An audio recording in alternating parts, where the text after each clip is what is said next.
So we went away for a long weekend and came back to several things. First and foremost, the Centennial plant has grown at a, well, like I told you, these things actually grow at an alarming rate. But if you remember last time we looked at it before we left, it was probably right around here. Well, right around here. Now it's pretty much gone about halfway up the maypole. When it gets up to this point up here, we're gonna have to start training it over to this area so that it goes down. Again, we had mentioned before, we're not really too sure how successful that's going to be, but we'll have to find out when we get to that point. But like I said, it's grown pretty long. You know, only 2 days. We also came home, and as you notice, there are a lot of weeds.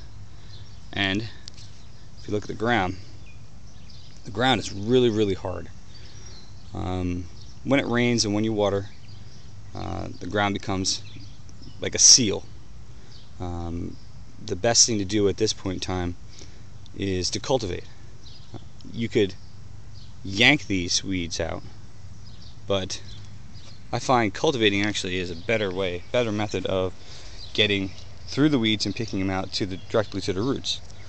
You use something like this, which is a hand trowel type thing. This basically rakes the soil and gets the roots of the weeds, but it also provides aeration to the soil, and when you water, it allows more moisture to get down to the roots of the plant that you're cultivating around. It is generally a good idea to do that for whatever you're gardening, hops or tomatoes or whatever. But this is something I'm going to have to do later on today because it's pretty hot out here and I don't want it to, I can't water right now obviously. It's been really hot the last few days, so we'll have to see when I'll be able to get to it tonight. The other hop plant, the Cascade, this is the one that's really, well, it's most active. We've got 4 vines coming up out of the ground. They've attached, the largest one has attached itself to the twine as well, and it's going to start making its way up. These 2, well, there's 3 of them, right? 3 additional ones. Those 3. I'm going to try to get them each have 1 piece of twine, you know, to itself. But we might have to get 2 going up 1. We'll see how that goes. The other 2 Cascade are doing well as well, but this one had a second.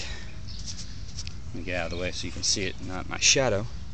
This one had a second vine, but I think because of the heat, it kind of didn't take.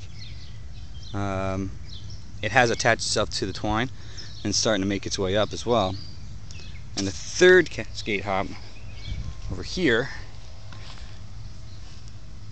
you see the 2 vines here, 1 and 2. It's not long enough to make its way up the vine to attach itself to the vines yet, but it'll eventually be there. So that's all we have really to update today. Tonight, like I said, I'm going to cultivate and weed because it really needs to happen, and clean up this garden so that the hops are a bit more happier.